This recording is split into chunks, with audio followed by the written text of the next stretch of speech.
बोलो श्री प्राणनाथ प्यारे की जय। बोलो श्री सतगुरु महाराज की जय। पन्ना धाम की जय।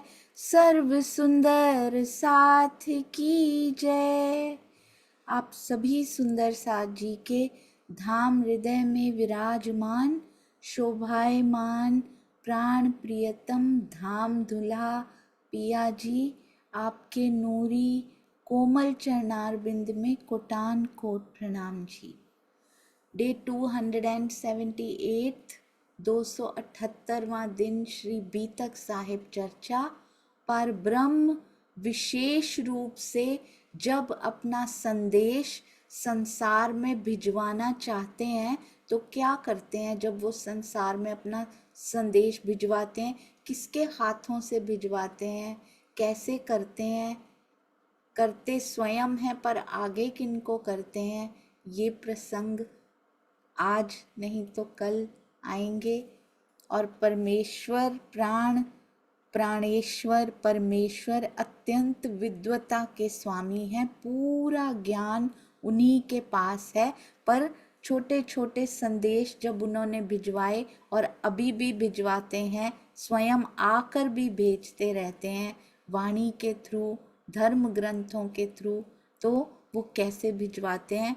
अति सुंदर पाग की शोभा, सेंदुरिया रंग की पाग, दुगदुगी कलंगी लगी हुई। पर ब्रह्म पाग के साथ ये शब्द इतना सुंदर लगता है।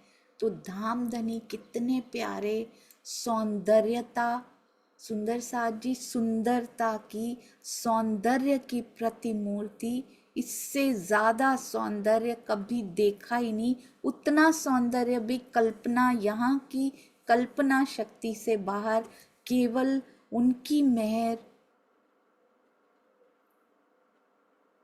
केवल उनके आशीष से ही वो सुंदरता प्राप्त हो सकती है, उनकी एक झलक दिखाई दे सकती है। प्रणाम जी। आइए चलते हैं। सुंदर साथ जी जो इतनी प्यारी सेवाएं कर रहे हैं, सभी सुंदर साथ के चरणों में कोटान कोट प्रणाम जी। मुझे बहुत जबरदस्ती रोक दिया गया है, किसी सुंदर साथ का नाम नहीं ले पाऊंगी। सुंदर साथ जी प्रणाम जी। अति सुंदर वाणी गायन। इस प्रसंग से पहले चलते हैं गंगा बेन जी की ओर। प्रणाम जी गंगा बेन। प्रणाम जी सोनिया जी, प्रणाम जी सभी सुंदर साथ जी को मेरा प्रणाम जी। शुरू करें दीदी। बोलिए श्री प्राणनाथ प्यारे की जय, श्री सदगुरु महाराज की जय। सोई सुहागिन दाम में जो कर शीत रोशन, सोई सुहागिन दाम में जो कर शीत रोशन, तोल मोल दिल देशी सुख सबन, ओ पिया जी देशी सुख सबन। साथ माहे सैया दाम की, ईमान वाली सिरदा, साथ माहे सैया दाम की, ईमान वाली सिरदा, सोदन दाम को तोलसी, करसी दृढ़ निरदार, हो सैया करसी दृढ़ निर्दार। इश्क ईमान धनी दाम को, और जोश जागृत पहचान, इश्क ईमान दनी दाम को और जोश जागृत पहचान तोले धनी धन दाम का यो कहे कुरान निशान हो पिया जी यो कहे दाम निशान ए लश्कर सारा दिल का सो दिल बरी सब चाहे ए लश्कर सारा दिल का सो दिल बरी सब चाहे दिल अपना दे उनका लीजिए इन विध चरणों पहुँचाए ओ वाला जी इन विध चरणों पहुँचाए लिखा है कुरान में छिपी गिरो बातम लिखा है कुरान में छिपी गिरो बातम सो छिपी बातुन जानही ए सैयादा मलचन हो सैया एकदम सैया लछन ए मैं कही तुम समझने ए मैं कही तुम समझने ए है बड़ो विस्तार बहुत कहा मेरे धनी ने तुम करोगे केता विचार हो सैया तुम करोगे केता विचार लेख साखदनी फुरमान की श्री महामत कहे पुकार लेख सखदनी फुरमान की श्री महामत कहे पुकार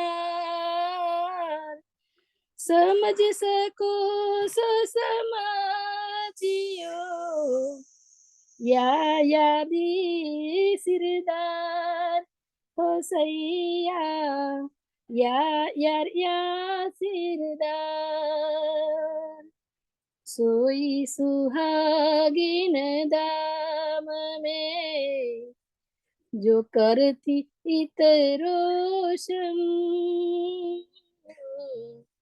सोई सुहागिन दाम में जो करसी इतरोशम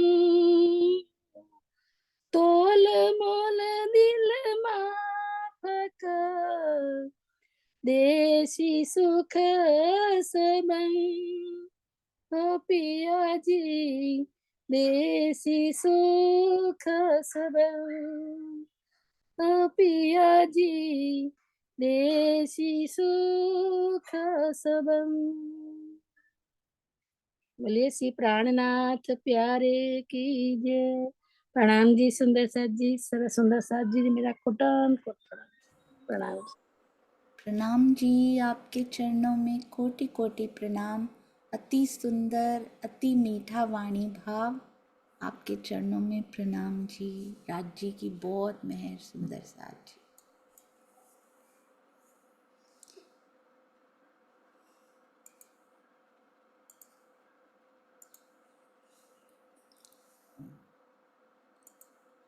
सॉरी सुंदर साथ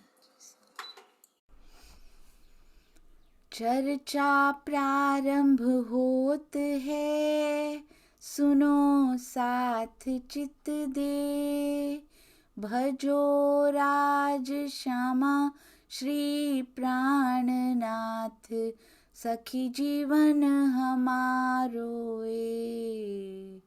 श्री महामती कहे साथ जी, भया चर्चा का वखत, अब तुम सुनियो चित्त दे।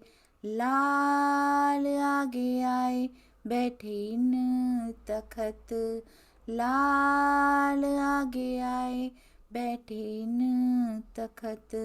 बोलो श्री प्राणनाथ प्यारे की जय, बोलो श्री सतगुरु महाराज की जय।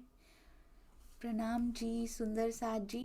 बहुत सुंदर श्री बीतक साहिब का टीका प्यारे सतगुरु श्री राजन स्वामी जी द्वारा किया गया। कितने सुंदर भेदों को खोला गया।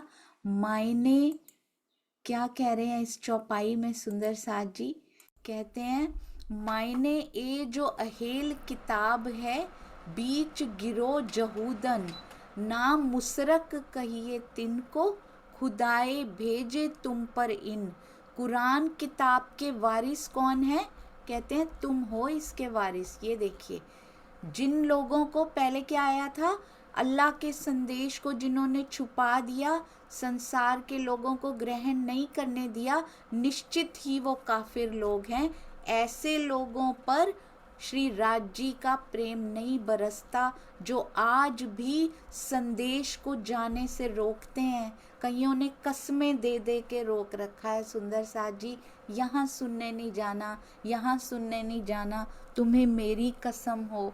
क्या इस शरीर की कसम देनी? और किसी का रास्ता यदि भी कोई भी रोकेगा, किसी को कहीं भी सुनने से यदि कोई रोकेगा, तो उन पर श्री राज जी का प्रेम नहीं बरसता सुंदर साथ जी।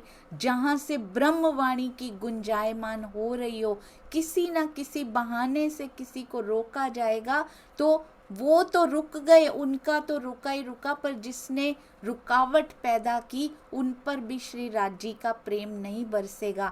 जो तारतम वाणी के प्रचार में बाधाएं खड़ी करते हैं, जो सुंदर साथ को चितवन करने से मना करते हैं, चितवन का क्या फायदा, वाणी मंथन का क्या फायदा?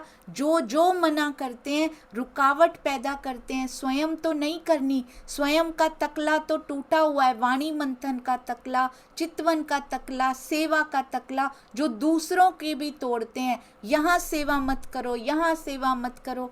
नहीं सुंदर साथ जी, जहाँ जिसके हृदय में जहाँ सेवा करने का आता है उनको करने दीजिए। ऐसा ना हो खींच तान में उनके दिल टूट जाएं, उनका सेवा का तकला ही टूट जाए। कितनी मुश्किलों से धनी ने प्रयास कर कर के जोड़ा था, और हमारा एक एक्शन उस तकले की, उस पूनी को तोड़ दिया करता है सुंदर साथ जी। इसलिए सबको अप्रिशिएट कीजिए, सबको आगे बढ़ने में जो पुश चाहिए होता है प्रेम भरा, वो हमने करना है, ताकि हर सुंदर साथ वाणी मंथन में, चितवन में, सेवा में और प्रेम में आगे बढ़े। प्रेम के बिना आगे बढ़ा ही नहीं जा सकता। सोचिए, यदि राज जी का प्रेम नहीं बरसता ऐसे लोगों पर, तो जो आगे बढ़ाएंगे सबको, जो ये सेवा करेंगे, उन पर धनी का प्रेम कितना बरसता है, कितना बरसता होगा। ये ईजीएस्ट वे है सुंदर साथ जी, सुंदर साथ को प्यार करने का, उनसे प्रेम करने का, प्रेम से उनके सारे जो कॉन्फिडेंस गिरा हुआ है ना इस समय, उस कॉन्फिडेंस को उठाने का, कि आप कर सकते हो, आप वाणी मंथन कर सकते हो, आपको सब समझ में आएगी। आप चितवन में बैठिए, आपको धनी ज़रूर मिल जाएंगे। उनके अंदर तक ये बात बैठ जाए, आप भी सेवा कर सकते हो। हर सुंदर साथ के को अप्रिशिएट करके, प्रेम करके, माया ने बहुत तोड़ रखा है, माया ने ऑलरेडी बहुत तोड़ रखा है सुंदर साथ को। हमें नहीं तोड़ना। बड़ी मुश्किल से तो माया से लड़कर, माया को पीठ दे के पिया की तरफ आते हैं, और यहाँ सुंदर साथ भी वैसा ही अगर व्यवहार, दुर्व्यवहार करते हैं, तो उनको फिर माया में लौटना पड़ता है सुंदर साथ जी। वैसे ही माया ने क्या कम कसाले दे रखे हैं सुंदर साथ को, जो सुंदर साथ भी वही करेंगे तो फिर कितना दिल टूट जाएगा हमारे सुंदर साथ जी का। कम से कम इधर की तरफ से, अलौकिक परिवार की तरफ से प्रेम ही प्रेम बरसना चाहिए, निस्वार्थ प्रेम, जिसके अंदर कोई किसी प्रकार का स्वार्थ ना हो। और शरीर से स्पर्श करके प्रेम नहीं देना होता सुंदर सा जी, ये लौकिक प्रेम है ही नहीं जिसमें शरीर को, तन को स्पर्श करना पड़े। यहाँ आत्मा स्पर्श करती है और उसके लिए डिस्टेंस कोई मैटर नहीं करता सुंदर साथ जी। एक देश में बैठे आप दूसरे देश में भी प्रेम भेज सकते हैं, क्योंकि ये लौकिक प्रेम है ही नहीं। इसलिए धनी जी का प्रेम खूब बरसता है यदि हम सुंदर साथ जी को आगे बढ़ाते हैं, जागनी कार्यों में आगे आते हैं, सबको, किसी को डिस्करेज नहीं करते, सबको एनकरेज करने की सेवा करते हैं, प्रेम भेजने की सेवा करते हैं। तारतम वाणी के प्रचार में बाधा बिल्कुल खड़ी नहीं करनी, आज तक की भी थी, किसी से भी बहस की भी थी, अपना समय नष्ट किया भी था। अब हमने इन सब में समय नहीं लगाना। देखिए हमारे पास कितने सुंदर आयुध तैयार हैं, कितना प्यारा ज्ञान ये दिया हुआ है राज जी ने, पर उसको आपस में ही बहस करके उस ज्ञान को क्यों खत्म करते जा रहे हैं। वो अहंकार वाला ज्ञान होता है जब हम आपस में बहस करते हैं, तो इसलिए आपस में ऊर्जा व्यर्थ नहीं करनी। बाहर संदेश देने में वो भी बहस करके नहीं, जैसे मेरे पिया ने किया था, जैसे हमारे श्री जी ने किया था, बहुत विनम्रता और धैर्य के साथ हरजी व्यास को भी सुनते रहे, चिंतामणि जी को भी सुना, सबको सुनते रहे। वैसी ही विनम्रता, वैसे ही धैर्य और प्रेम के साथ आगे बढ़ेंगे तो मंजिल दूर नहीं है, बहुत करीब है। बस छोटा सा ये पॉइंट हमें समझ में आ गया ना कि किसी भी सुंदर साथ के प्रति कटु वचन तो क्या, कटु थॉट्स, कटु विचार भी अंदर नहीं लेकर आना है। कहते हैं ये जो एहेल किताब है बीच गिरो जहूदन, इस कुरान, जो कुरान की किताब है, कुरान के वारिस कौन है, ना मुसरक कहिए इनको, खुदाए भेजे तुम पर इन। ये कुरान किसी और के लिए नहीं भेजा गया। मुझे पहले ऐसे ही लगता था ये साक्षियां सारी दुनिया के लिए भेजी गई हैं, वाणी हमारे लिए आई है। ना ना ना, बीतक साहब ने अभी पिछली 3-4 चौपाइयों में बिल्कुल एब्सोल्युटली क्लियर कर दिया है कि ये धर्म ग्रंथों की साक्षियां भी मैंने अपनी अंगनाओं के लिए भेजी हैं। मैंने कोई पॉपुलैरिटी के लिए, पब्लिसिटी के लिए या फिर दुनिया को न्यूज़पेपर में छपवाने नहीं भेजा कि मैं आ रहा हूँ तुम्हारे लिए। ए अंगनाओं, तुमसे इतना मैं प्रेम करता हूँ कि तुम्हारे लिए ये धर्म ग्रंथों की साक्षियां भेजी हैं। तुम अलग अलग पंथों में धर्म ग्रंथों को जब पढ़ोगी तो तब तुम्हें विश्वास आएगा कि मैं तुम्हारा क्या लगता हूँ, और तुम्हारे नाते रिश्तेदारों को भी दिखा पाओगी कि ये देखो लिखा है ना तुम्हारे ही पंथ में, तुम्हारे ही धर्म ग्रंथ में लिखा है ना कि परब्रह्म आएंगे, वो आ चुके हैं और मेरे वो प्रियतम हैं तुम्हें, ताकि ये दुनिया भी तंग ना करे। एक एक मास्टर प्लानिंग पे हमारा नाम लिखा है। आपने देखा है सुंदर साथ जी कितना प्रेम करते हैं वो। खुद को पब्लिसाइज नहीं करना है उन्होंने ये धर्म ग्रंथों में लिखवा कर, अगर करना होता तो हमें जाहिर ना कर रहे होते। कहते तुम करो मुझे जाहिर, और कह हमें रहे हैं और जाहिर ब्रह्म सृष्टियों को किए जा रहे हैं। आपने देखा श्री जी भी पीछे होके छुप कर बैठ गए हैं, तरहटी में छुपे हुए, सारे सुंदर साथ को शोभा बांट रहे हैं। अब शोभा को कहीं अपनी शोभा ना समझ लीजिएगा सुंदर साथ जी, ये शोभा श्री जी की है। एक एक परमहंस को भी बल श्री जी की ओर से आ रहा है, सतगुरु को भी बल उनकी तरफ से आ रहा है। जिनका जीव जितनी कसनी करता जाता है उतना अधिक अधिक अधिक अधिक बल, इश्क सब प्राप्त होता चला जाता है उनको। हमारे लिए भी उनके भंडार खाली नहीं है। करनी माफक कृपा, कृपा पूरी बरस रही सबके ऊपर, मेहर की वृष्टि, मेहर की वर्षा एक बराबर बरस रही है। कमी हमारी करनी में है जो हम ले नहीं पा रहे। सुंदर साथ जी, ना मुशरक कहिए तिनको, इनको अनेक देवी देवताओं को, इसलिए अब इन्हें मुशरिक नहीं कहा जा सकता। हिंदुओं के अंदर प्रकट हो चुके हैं। हिंदुओं को ये लोग क्या कहते हैं, ये तो अनेक देवी देवताओं की उपासना करते हैं, पर अब ये मुशरिक नहीं रहे, क्योंकि कुरान किताब के वारिस, उनके गुह्य रहस्यों को जानने वाले पार ब्रह्म हिंदुओं के अंदर प्रकट हो चुके हैं। अब इनको मुशरिक नहीं कहा जा सकता। पार ब्रह्म ने तुम्हारे पास इन्हें अपना खुदाए भेजे तुम पर। इन किन के बारे में कहा जा रहा है? 12 मोमिनों के बारे में। इन 12 सुंदर साथ जी को पार ब्रह्म ने अपना संदेश देकर तुम्हारे पास भिजवाया, और तुमने क्या किया आगे से उनके साथ? कैसा पाक संदेश, कैसा पावन, कैसा पवित्र संदेश, कैसी ये पाती, कैसा ये नलुआ तुम्हारे पास लेकर आए थे, और तुमने इनके साथ क्या कर दिया? तुम जानते भी हो कि जिन मोहम्मद साहब को तुम रसूल कहते हो, ये भी रसूल आए थे तुम्हारे पास, संदेश वाहक आए थे, पार ब्रह्म हक की स्वरूप के संदेश वाहक तुम्हारे पास आए थे, और तुमने कैसा दुर्व्यवहार उनके साथ कर दिया। जो भी पार ब्रह्म के नाम को नहीं मानेगा, जो भी उनके प्रति किसी भी प्रकार के संदेह को प्रकट करेगा, जो भी उनके ज्ञान को प्रकट नहीं होने देगा, वो गुनहगार बन जाएगा। सुंदर साथ जी, बिहारी जी ने भी ज्ञान प्रकट नहीं होने दिया था, इसीलिए उसी मानव तन में, बिहारी जी के ही मानव तन में सुंदर साथ जी नहीं पहचान हो पाई, राज जी का प्रेम नहीं बरसा। तब बरसा जब उन्होंने सुंदर साथ से इतना प्रेम किया, इतना प्रेम किया। वो प्रेम कहाँ से आ रहा था? वो प्रेम धनी से ही तो आ रहा था। सुंदर साथ जी महाराज जी के रूप में, श्री राम रतन दास महाराज जी के रूप में प्रेम का स्वरूप कहा जाता है उनको। इतना प्रेम टपकता था उनके मुखार बिंद के तेज से, टप टप प्रेम गिरता था। सुंदर साथ जी, सुंदर साथ गवाह हैं इसके।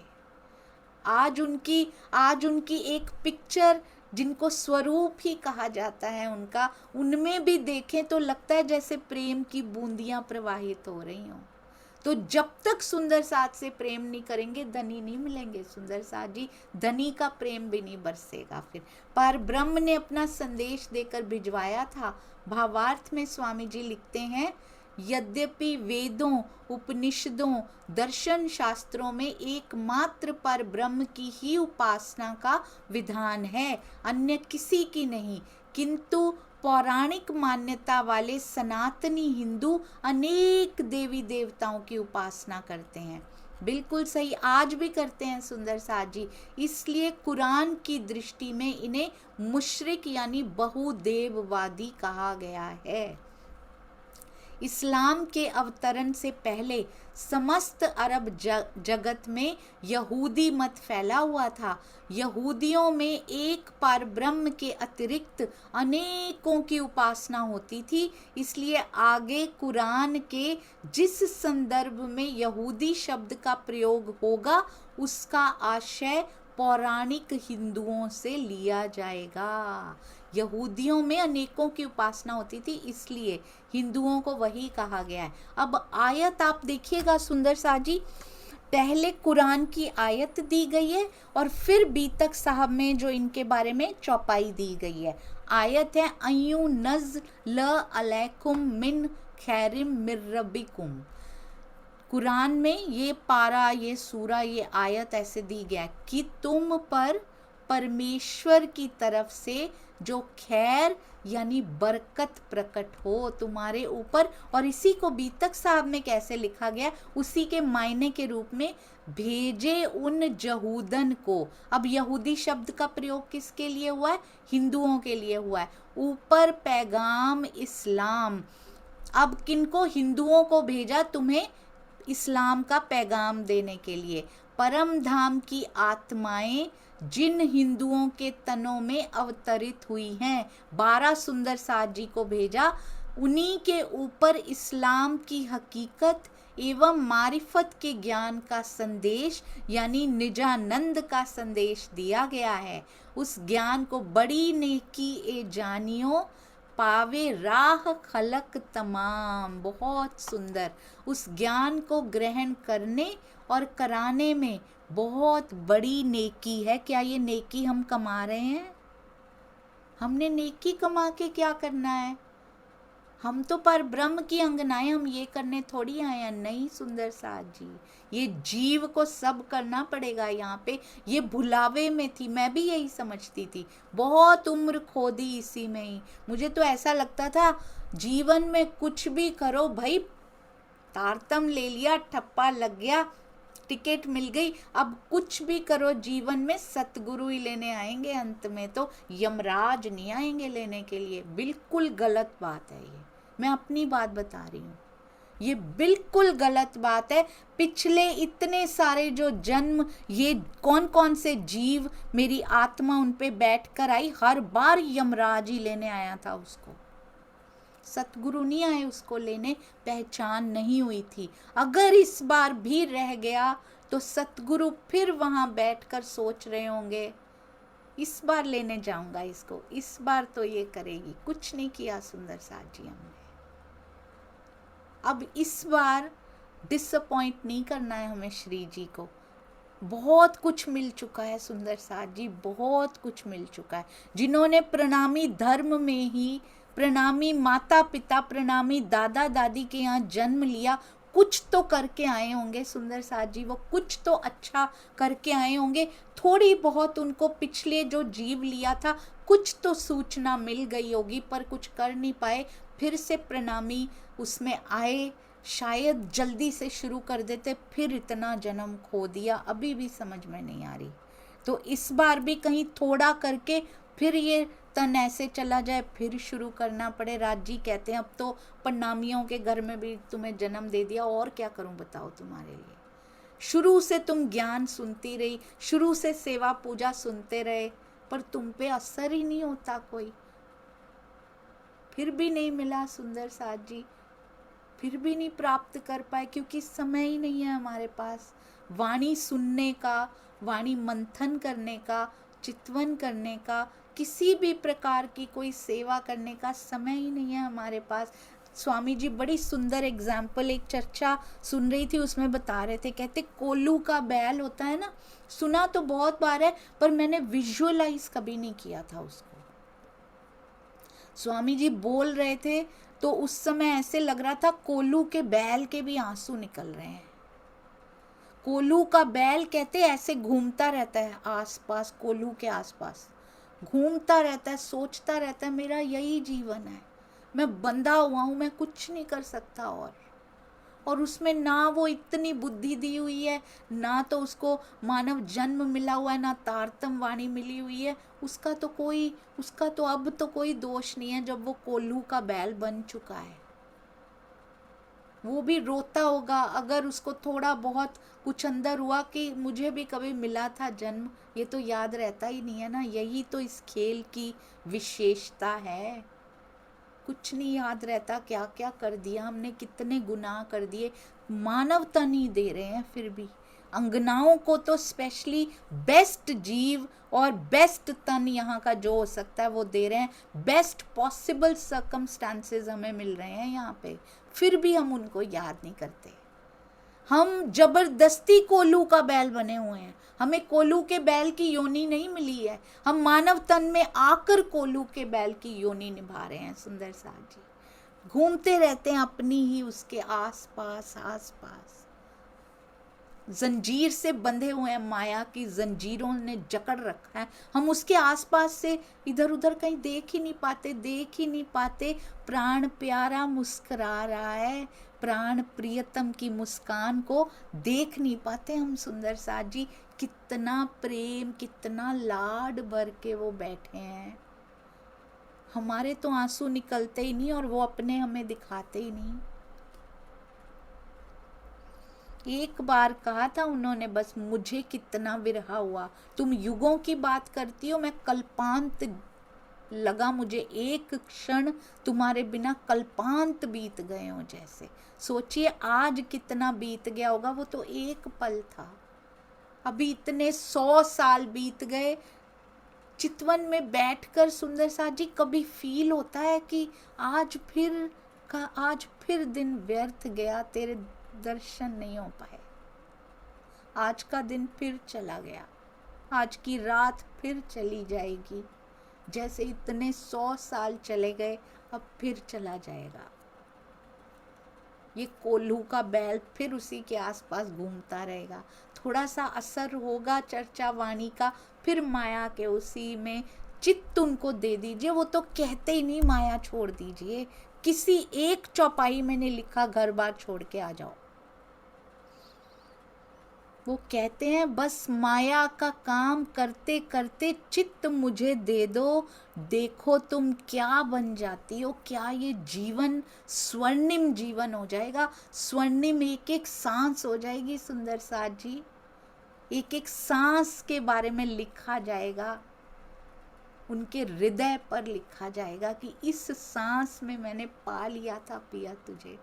एक एक सांस, एक एक रोम में से मेरा रोम प्रेम रोम बन चुका है पिया। इस शरीर के रोम नहीं है, ये जीव के नहीं है। आत्मा के शरीर पे तो रोम होते ही नहीं है, पर आत्म के नहीं होते हैं। और इस शरीर के रोम रोम को मैंने प्रेम रोम बना दिया, क्योंकि हर एक में से तेरी ही आवाज आती है, तेरी ही सुगंध आती है, तू ही तू नजर आता है हर जगह पे। कहते हैं ज्ञान को ग्रहण करने और कराने में नेकी है, खुद तो ग्रहण करना ही करना है। वेट ना कीजिए पूरा आ जाएगा तो बताना शुरू करेंगे, ये बहाने हैं सुंदर साथ जी। पूरा कभी नहीं आएगा किसी को भी, क्योंकि ये ज्ञान कभी पूरा हो ही नहीं सकता। ये अपने आप में पूर्ण है, पर कोई इसको पूरा नहीं ग्रहण कर सकता कभी भी। हमेशा नए नए नए निकलते ही रहेंगे इसमें से। सागर का मंथन यहाँ पूरा नहीं होता सुंदर साथ जी। ये तो पता नहीं कितना महासागर है, इसका मंथन कैसे पूरा हो सकता है कभी। पिया के हृदय की गहराइयां हैं ये। सारी दुनिया इन्हीं से अपना मार्गदर्शन प्राप्त करेगी। तो हमें जितना भी समझ में आ गया है, शर्माइए मत, सकुचाइए मत, घबराइए मत, राजी करेंगे सुंदर साथ जी। जो भी करना होगा धनी करेंगे, इसलिए जितना ग्रहण कर लिया उतना बांटना शुरू कीजिए। तो क्या हुआ, उनको कह दीजिए ये आपने पूछा, ये मुझे नहीं पता, ये मैं किसी से पूछ के बताऊंगी। इसमें अपनी इज्जत थोड़ी कम हो जाती है हमारी। पर जितना समझ में आ गया उतना बांटना जरूर शुरू कीजिए।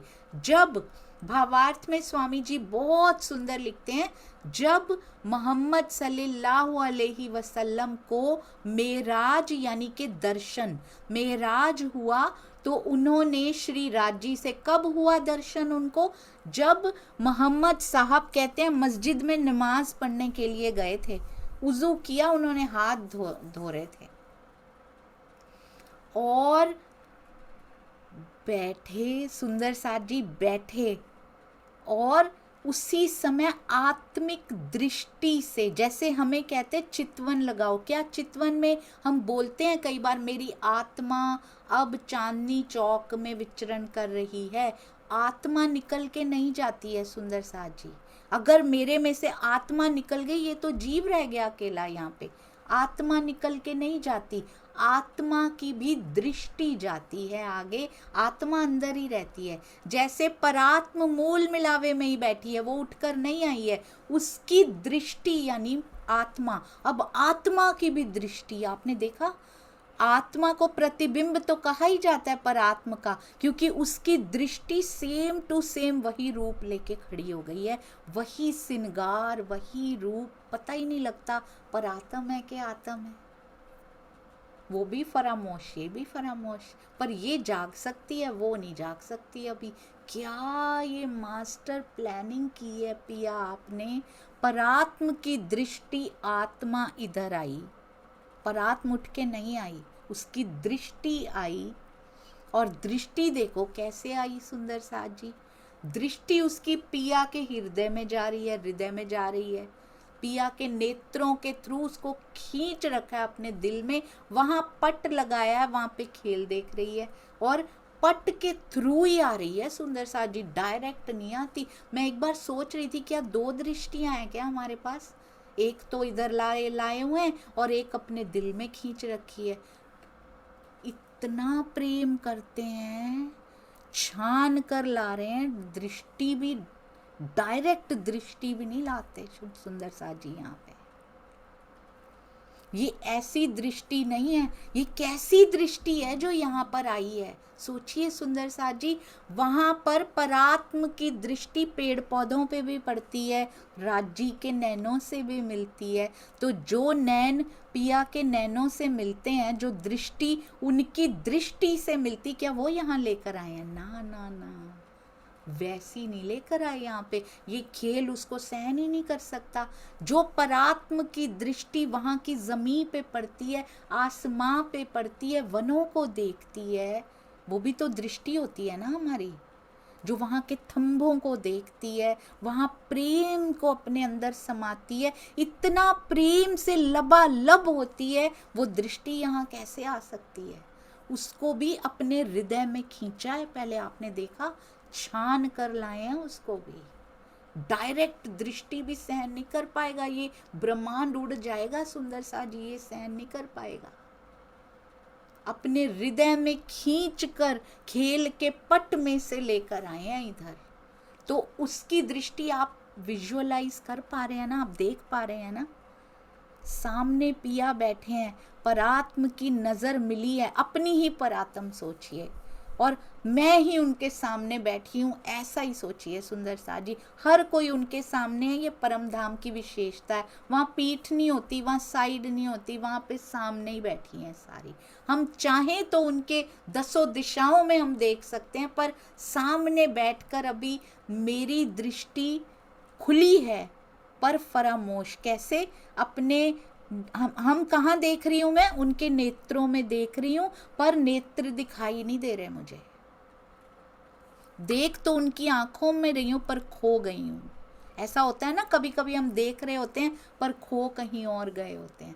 तो उस दृष्टि को खींच लिया है आंखों के थ्रू उनके दिल के अंदर, दिल से बाहर तो जाने ही नहीं देते। और अंदर क्या लगा रखा है? दिल के अंदर फिल्म लगा रखी है, मूवी लगा रखी है खेल की सुंदर साथ जी। दृष्टि उसमें जा चुकी है, अब अपनी नैनों के थ्रू खींच कर उस खेल में दृष्टि उसमें खो गए हैं हम। और वो ऐसी हिकमत की है कि वो इस माया में आ गई उसी खेल से ही। और इस माया में सुंदर साथ जी, अब पहले तो परात्म की दृष्टि जो बनी, यहाँ पे सोच रही मैं आत्म बन चुकी हूँ, सेम टू सेम, जैसे सपने में सेम तन दिखाई देता है वैसा। पर सपना तो ऐसे, यहाँ के सपने की तन की तो कोई अहमियत ही नहीं होती, आत्मा की बहुत अहमियत है। ये कोई नॉर्मल आदमी का सपना नहीं है, ये पर आत्म की प्रतिबिंब स्वरूप आत्मा है। केवल एग्जाम्पल देने के लिए सपना समझाया जाता है सुंदर साथ जी। पहले तो पर आत्म की दृष्टि आई, आत्मा बन गई, अब आत्म दृष्टि की भी दृष्टि, आत्मा की दृष्टि जा रही है। अब मोहम्मद साहब जी की आत्मा की दृष्टि कहाँ पहुंच गई? फिर मूल मिलावे में पहुंच गई। सोचिए, अक्षर ब्रह्म भी तो इधर ही आए हुए हैं, मोहम्मद साहब के रूप में आए हैं, है ना। उस समय हम तो आई नहीं, अभी अक्षर ब्रह्म की दृष्टि इधर आ चुकी है, मोहम्मद साहब बन चुकी है, साथ में जोश भी लेकर आई है, कुरान उतरना है क्योंकि अब जाती है। आज ही बाय चांस मैंने एक चौपाई पढ़ी थी, इतनी सुंदर, मुझे कभी समझ में नहीं आता था कि लिखा हुआ है कि जबराइल अब मोहम्मद साहब को ले जा रहा है। कौन ले जा सकता है? हमें भी वही ले जाएंगे, सत स्वरूप तक, यानी योग माया में, जहाँ योग माया की हद आ जाती है ना, सत स्वरूप ब्रह्म तक कौन लेके जाता है? जोश का फरिश्ता लेके जाता है ना। तो बहुत सुंदर चौपाइयाँ आती हैं, उसमें बताते हैं कि जोश ने मोहम्मद साहब को वनों की शोभा दिखाई। तो जोश तो परम धाम में जा ही नहीं सकता, ये लिखा हुआ है, वहाँ प्रेम की लीला होती है, वहाँ प्रेम का जोश हो सकता है। अक्षर ब्रह्म जी का आवेश वहाँ प्रवेश नहीं कर सकता, जिसको धनी का जोश कहते हैं। यदि आपने ये नहीं सुना हुआ तो श्री कृष्ण त्रिधा लीला अवश्य सुनिएगा, बहुत विस्तार से उसमें बताया गया है। उसकी प्लेलिस्ट श्री प्राणनाथ जी वाणी के यूट्यूब चैनल पे आपको मिल जाएगी। हाँ जी, तो जोश का फरिश्ता हम सबको, जब हम भी चितवन में बैठते हैं, हमें भी सत्स्वरूप ब्रह्म तक लेकर जाता है। तो उन्होंने क्यों कहा जोश, क्या आगे चले गए थे जो उन्होंने मोहम्मद साहब को दिखाया, ये देखो ये वन है, बहुत गहरे भेद छुपे हुए हैं इसके अंदर, बहुत गहरे भेद। इनको करेंगे सुंदर साहब जी, हम करेंगे। अब मोहम्मद साहब जी की दृष्टि जा रही है आगे, कैसे स्वामी जी ने इतना सुंदर एक्सप्लेन किया है उसको। मोहम्मद साहब की दृष्टि कहते जा नहीं पा रही, जबराइल कहता है मेरे पर जलते हैं, सत्स्वरूप तक ले जाता है। उसके बाद असराफील भी तो सत्स्वरूप में रहते हैं, पर जो पहचान कर लेता है वो उनके दर्शन पा लेता है। द्वार खुले हुए हैं आज,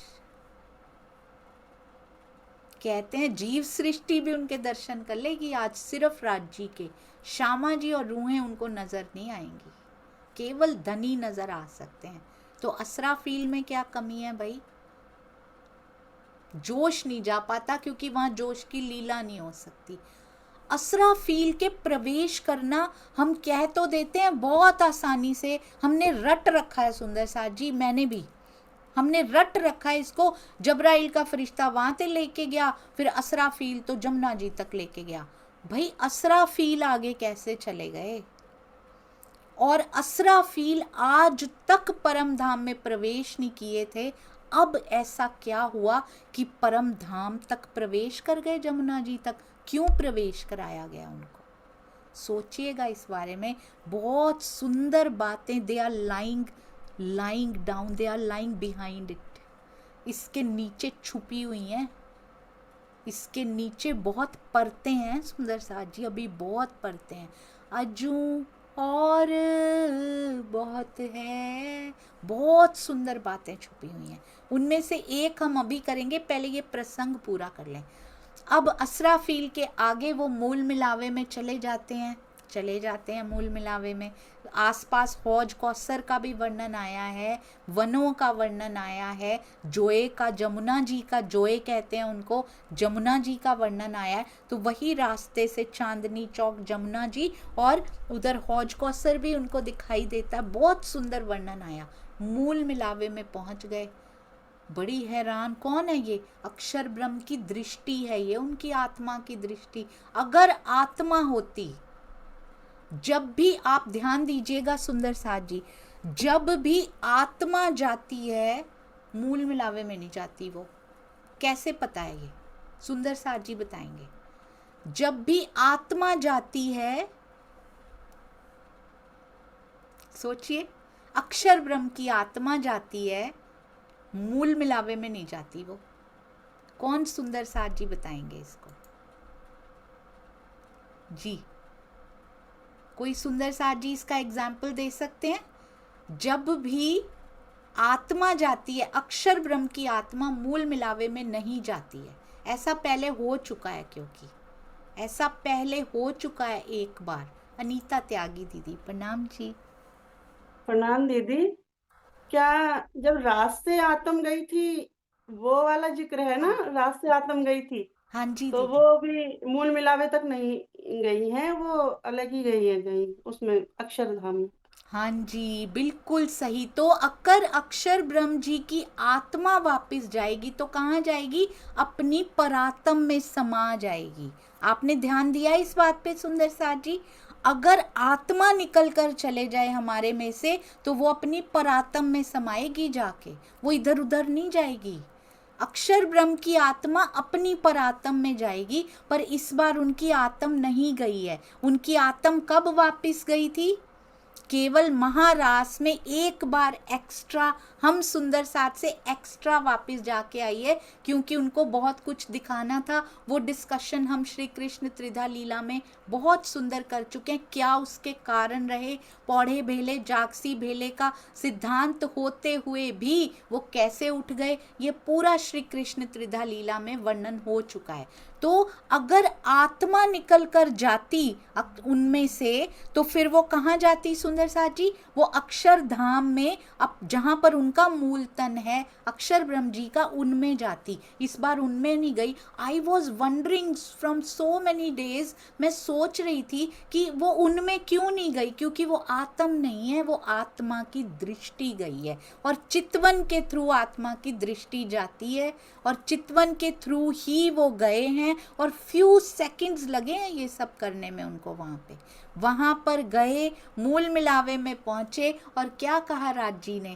कहते हैं ये कौन है? अक्षर ब्रह्म, वो कहते हैं, मोहम्मद साहब कहते हैं ये कौन है? तो कहते तेरी उम्मत बैठी है ये। क्यों? क्योंकि वो उन्हीं का स्वरूप, अक्षर ब्रह्म जी वैसे भी एक स्वरूप हैं, लीला दोए, एक स्वरूप हैं, लीला दोए, पर इस समय वो एक स्वरूप भी और एक हो चुका है, क्योंकि उनको इश्क भी, रफ रफ का तख्ता भी दे दिया गया है, उनको इश्क भी दे दिया गया। सुंदर साथ जी, बहुत सुंदर। तो इश्क पाकर वो अंदर गए, इश्क भी मिल चुका है। अभी भी पूछ रहे हैं सुंदर साथ जी ये कौन है, क्यों? बहुत बहुत सुंदर राज छुपे हुए हैं इसके पीछे। क्यों पूछ रहे हैं ये कौन है? ये पूरा प्रसंग एक दिन पूरा करेंगे सुंदर साथ जी। अभी मैं एक बात आपको बहुत प्यारी बताने वाली हूँ। अभी यहाँ पे वो बोलते हैं, कहते हैं इन्होंने ना खेल मांगने का गुनाह कर लिया, राज जी कहते हैं, इसलिए ना इनके मुंह पे कुलफ, यानी ये फरामोश हैं, ये ऐसे इतनी शांत क्यों बैठी हैं? फरामोश हैं। ये श्यामा जी को दिखाते हैं। श्यामा जी यहाँ जैसा कहा जाता है, राज जी के बाईं तरफ बैठी हैं, तो उनको बोलते हैं श्यामा जी, ये देखो तेरी दाईं तरफ श्यामा जी बैठी हैं। उनके दाईं तरफ क्यों? मोहम्मद साहब सामने खड़े हैं तो उनको उल्टा दिखाई दे रहा है। श्यामा जी दाईं तरफ दिखाई दे रहे हैं और राज जी अपने बाएं हाथ में दिखाई दे रहे हैं। उनको सामने खड़े बंदे को उल्टा दिखाई देता है इसलिए। तो अब उनकी कौन गई हुई है? ये आत्मिक दृष्टि गई हुई है। अब आत्मिक दृष्टि जब भी जाती है तो क्या ये सोनिया बन के जाती है? सपोज मैं चितवन में बैठी, राजी की बहुत मेहर हुई कि चितवन लग गई, तो क्या ये जाएगा सुंदर साथ जी? तन जाएगा, मैं कैसे जाऊंगी? पर आत्म का सिंगार सजना पड़ता है, ये तन नहीं जाता वहां पे ना। तो वहां पे भी कौन गया? उनकी परात्म अक्षर ब्रह्म है। मोहम्मद साहब जैसे नहीं दिखाई दे रहे होंगे वहां पे, वो ये तन जैसे थोड़ी दिखाई देंगे। मोहम्मद साहब पर आत्म का सिंगार सज के सुंदर साथ जी जाते हैं वहाँ पे चितवन में। तो अब वहाँ पर गए और बिल्कुल वैसे तो दोनों में कोई फर्क है ही नहीं, इश्क का फर्क है, वो इश्क भी उनको प्रदान कर दिया गया है। बहुत सुंदर। अब एक और बात करते हैं। हम कहते हैं कि बहुत ध्यान से सुनिएगा सुंदर साथ जी इस बात को। जब्राइल फरिश्ता सत्स्वरूप तक लेकर जाता है। जब्राइल फरिश्ते में क्या लिखा गया है? ये देखो सामने वन दिखाए। स्वामी जी ने इतना सुंदर एक्सप्लेन किया उसको कि वो पूरा संशय मिट गया। आज कहते हैं ध्यान से चौपाई को पढ़िए। वो चौपाइयाँ भी मैं कल आपको दिखा दूंगी जिसमें लिखा हुआ था। उसमें कहते हैं जब्राइल ने दिखाए, वो गया नहीं। बहुत ध्यान से। क्यों? और ऐसा नहीं है सुंदर साथ जी योग माया, इससे एक और बात बहुत सुंदर पता लगी, ऐसा नहीं है योग माया के आगे कोई वो लगा रखा है दरवाजा, या बड़ी मोटी दीवार नहीं लगाते थे राजा लोग, हमारी सीमा खत्म तुम्हारी सीमा शुरू। भारत और पाकिस्तान में कैसा होता है? कांटों की बाड़ लगाई होती है ना, हमारी सीमा खत्म तुम्हारी सीमा शुरू। योग माया और परम धाम के बीच में कोई मोटी दीवार या ऐसा नहीं है। योग माया से परम धाम दिखता है। कैसे पता लगा? कैसे पता लगा? इसी बात से पता लगा। शायद वो चौपाई खुली हो, मैं सुबह ही पढ़ रही थी। मुझे 1 मिनट दीजिएगा, मैं आपको दिखाती हूँ वो चौपाई भी। कहते हैं एक चौपाई में लिखा है जब्राइल ने वन दिखाए, और दूसरे में क्या लिखा हुआ है? मोहम्मद साहब ने हौज कौसर को देखा। उसने दिखाया, उसने खुद नहीं गया वो अंदर। जब्राइल कैसे? योग माया की हद पे खड़े हुए उसको परम धाम दिखाई दे रहा है कि जाओ अब मेरे पर जलते हैं, मैं नहीं जा सकता। सामने बड़ी रांग और उसके वन है ना, वहाँ कितने सारे वन हैं। परम धाम की हद शुरू होती है, वन ही वन है वहाँ पे सुंदर साथ जी, फिर बड़ी रांग और उसकी शोभा आती है साथ में। तो मैं आपको चौपाइयाँ भी अभी दिखाऊंगी थोड़ी देर में। पहले हरीश भाई हमारे पास आ चुके हैं सुंदर साथ जी, पहले हम पाठ कर लेते हैं और फिर हरीश भाई के पास चलते हैं। 1 मिनट दीजिएगा। बोलो श्री प्राणनाथ प्यारे की जय, बोलो श्री सतगुरु महाराज की जय। प्रणाम जी सुंदर साथ जी, ये बात कल करेंगे। प्रणाम जी।